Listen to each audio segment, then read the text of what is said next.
Ayun pa rin, wala pa rin dito.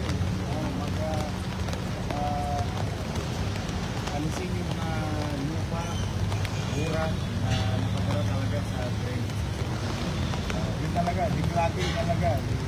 Kasi katulad ng isang gabi, I don't know, yung kanto, ayun, nabawasan naman ang tubig. Lalim dito, dati isang gabi magkapantay yan. So, dire-diretso lang kami. Lalong-lalo na yung PGH, kawawa yung mga pasyente ron. Ano naman, non-stop, kahit na bumabagyo, mag-uwi to hospital, yung mga taga-TCS. So far, humupa na raw kasabi po ng GRMO. Marami ng area. But we're taking advantage of konti ang sakyan, mahina ang ulan. Although kahit dry season, papatira kami ng papatira. Katulad nung 2 weeks ago, nagsimula na yan. Kaya lang ito talaga, nawiwirduhan lang ako talaga dito sa Top Avenue. Bakit po kaya, sir? Kasi paputol-putol, may baha, may walang baha, patalon-talon. So, isa level mo ito, pagka titingnan mo. So, kaya yung mga area, persistent yung pagbaha, talagang pinabubuksan ko kahit na very challenging. Maawa Diyos. Pagka so far yung iba, makita namin, karoon ng ginhawa. Ang big sa state na lang ang ginhawa.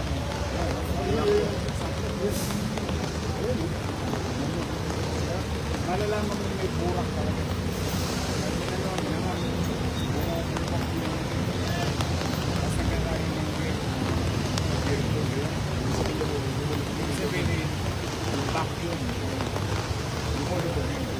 Update po sa state na lang ni Mayor. Mamaya, ang kusero, mag-special session. Tawag ko sa If ever po ma-approve po yung may malaking bagay yun, lalo na sa mga barangay.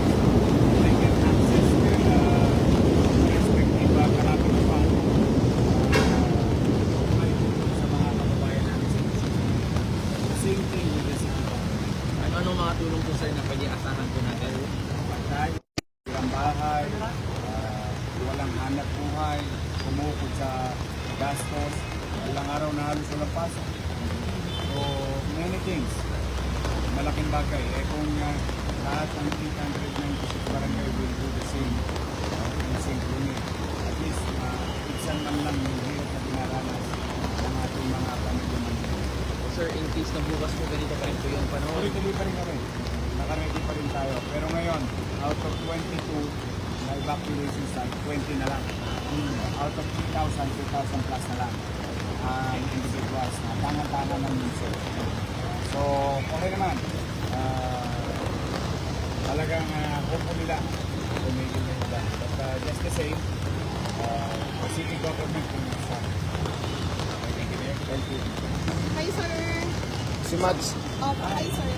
Sir, yung declaring operations po natin, tuloy-tuloy lang po Yes, tayo. non-stop tayo. Kasi may mga areas na diniklar natin nung kasagsagan ng bagyo. Medyo nakaka-epekto na ng maganda eh. So at nakikita mo, pag tinignan mo siya talaga, pag-angat ng pangbuhay at saka yung mga suction namin, nakita mo yung burak. So desiltation talaga, maaaring makatulong na mabilis ang humupay yung pagbaha. Sir, after ng top, ano po yung susunod natin? Marami pa. Well, it's gonna happen everywhere in the city. And I think we found a way to at least mapabilis, mapababa ang pagtaas ng tubig. Pero talaga ito, I hope that DPWH will help Metro Manila for that matter, to do desiltation. Marami kasi, katulad ng isang gabi, kita namin, natakpan ng asfalto yung mga imbornal. So, hindi na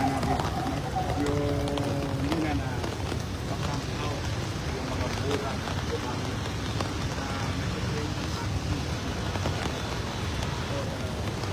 Magsara ang tubo.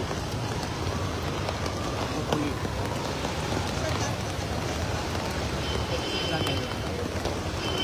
Sa pagkukungan natin ngayon, yung dati kong pinuuna sa natin na kanya. Pero ito na nga, instead of hulaan namin ng hulaan, ano ang problema.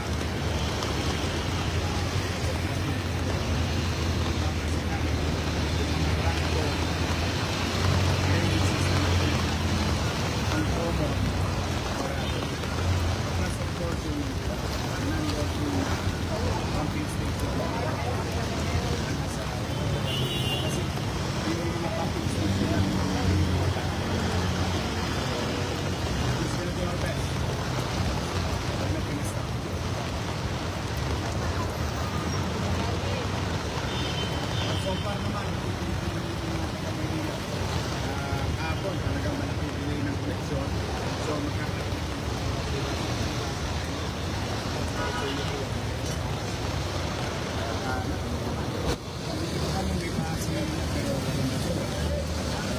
now going back to the normalization of connection sa mga bahay.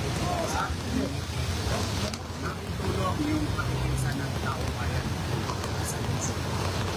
Garantiya naman namin, katulad niya, pasabot pa, pero pasabot. So, itutulit. So, papalaga na.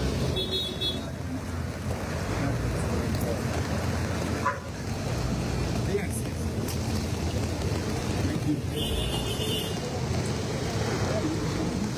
Sako-sako talaga. Pag gano'n nga, salo. Buhang eh. Salo. Buhang ko. Ay, maraming hindi sa araw. Nakaroon sa gabi.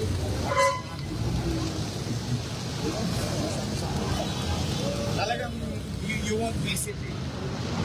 Pagkakabot ng ano. So, just imagine. Let's just say. Isang sako buhang. Ha? Black training.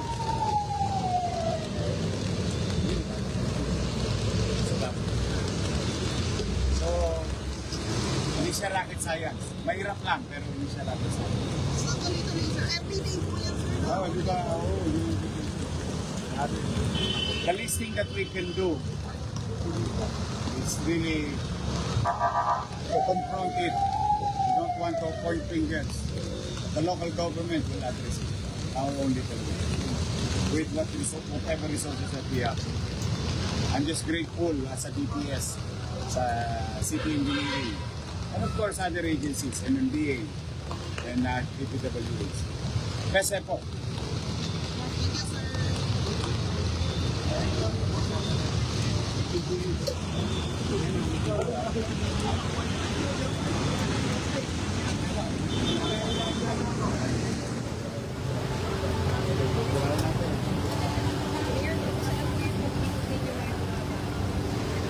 Well, generally, no, salamat sa Diyos, medyo the entire city is passable. But maraming area na flooded, but it's still passable. Yung mga major thoroughfares, ayos naman, passable na sila. But the thing is, we continue to, in our own little way, really address this Top Avenue issue. At napatunayan na namin yung duda namin last week na yung mga malaking drainage baka barado. And true enough, the other night, I think some of you were there also. Tinira namin ng gabi. Nakita talaga namin yung bura. So, walang desiltation nangyayari for so long. So, importante, after knowing it, now we're doing dire-diretso hanggang doon sa Nakpin. Best effort na makuha namin yung anumang load. So far, far, ang dami talaga na kukuhang buhangin, urak, pati parte ng kotse. Yung mga, ano, yung kapalodo ba yun? Oo, nakita na kanina. So, I think, simple TL sila. Ganda clapping TL. Ano, simpleng maintenance lang. Ang aring nakaligtaan for sure. Is this going to answer na mawala na ba? Hindi po. Ang talagang kailangan natin general plan on how to address flooding. Lalo na yung mga pumping station, mga bagong hindi gumagana. Kasi ang gumagana ngayon yung sa MMDA. Pero may mga bago doon, ginawa ng ibang ahensya, hindi tumatakbo, unusable, sayang naman. But for now, in our own little way, MMDA also is helping us to clear as many as we can ng mga drainage and all solid materials na nakabara sa tubo or culvert yata ang tawag ng iba ng aming Luzon. So makikita mo ayan, pag binubugahan yung higop, burak. Pag binugahan namin, burak din lalabas. So it's true. I think that's the best way to do it. Just to accept may bara. Lord, na yung ganyang problem dito ng Taft Avenue or do you suspect I other think, I suspect marami. In fact, I'm grateful that the 896 barangay follow the directives that I issued 2 weeks ago about decluttering with respect to community drainage. Ayun, nakatulong yun kasi maraming community naman ang baha. Although, maraming community rin may baha. So, either way, this will help. Definitely, mapababa ka agad sa lalong madaling panahon after ng pagbaha yung tubig. Mayor, so, Mayor, just to clarify, ano po, mas burak, hindi basura? Burak. Sa awa ng Diyos, I mean, you can see the roads. Buti na lang. So, modesty aside, I would like to give commendation to DPS and engineering. And also with the help of MMDA, nahakot namin yung basura about 3 weeks ago in a short period of time. Nung nangyari, malamang lahat yan lumulutang ngayon. Makikita mo, baha sa Maynila, kahit saan ka magpunta, may makikita kang baha, pero wala kang makitang basura lumulutang. At nais ko rin pasalamatan ang mamamayan. Kasi yesterday, nakiusap ako sa mga taga-lungsod, nanawagan ako na wag muna nilang ilabas yung basura nila na naipon sa loob ng bahay. Kasi yesterday talagang halos barko na ang magiging kailangan namin dahil ang lalalim ng tubig. But now, marami ng passable areas, babalik na yung regular collection. Kasi kung itatapon natin sa labas, babalik din sa atin yung basura natin dahil may baha pa. At mas matrabaho. Pero I am grateful for every village. Generally, walang naglabas ng basura. Now, ang obligasyon ko ngayon, kunin ang mga basura nila sa kanilang bahay. Which we're going to do.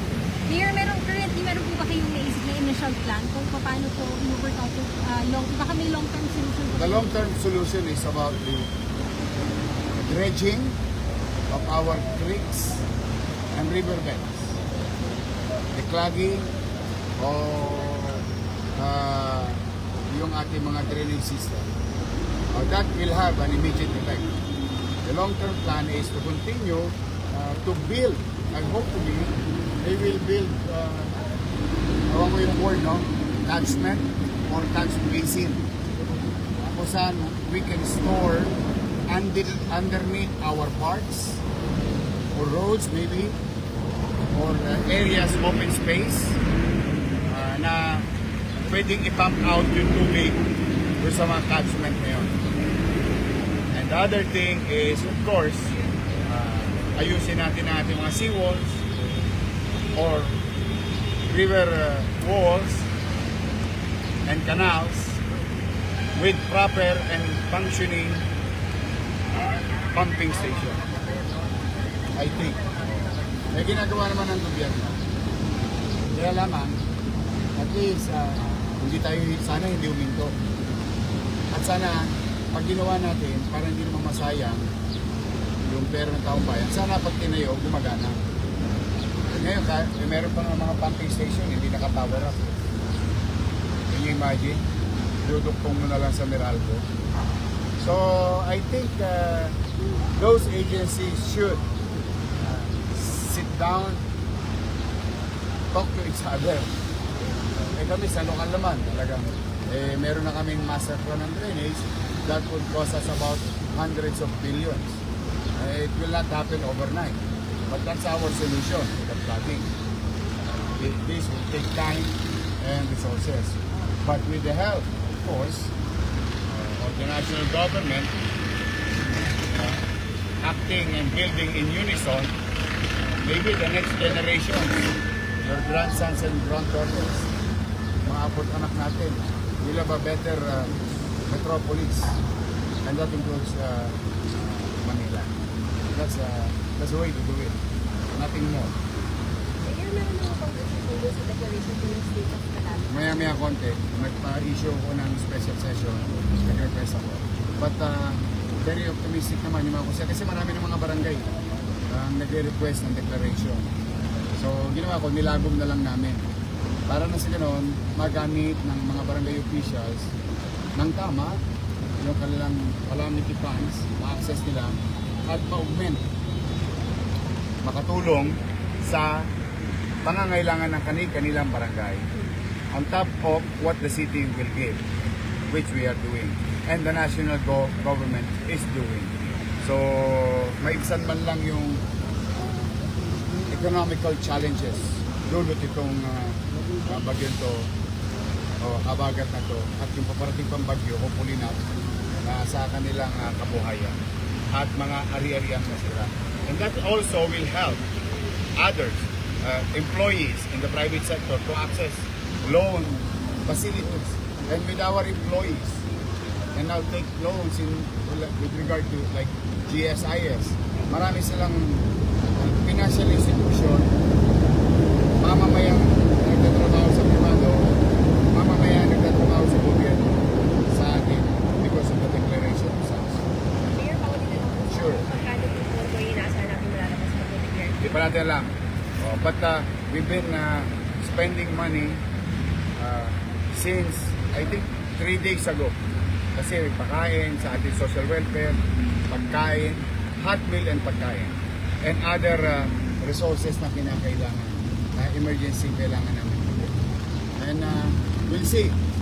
We'll come up with numbers later on. But for the meantime, whatever resources that we have to utilize it efficiently. Thank you sa inyo.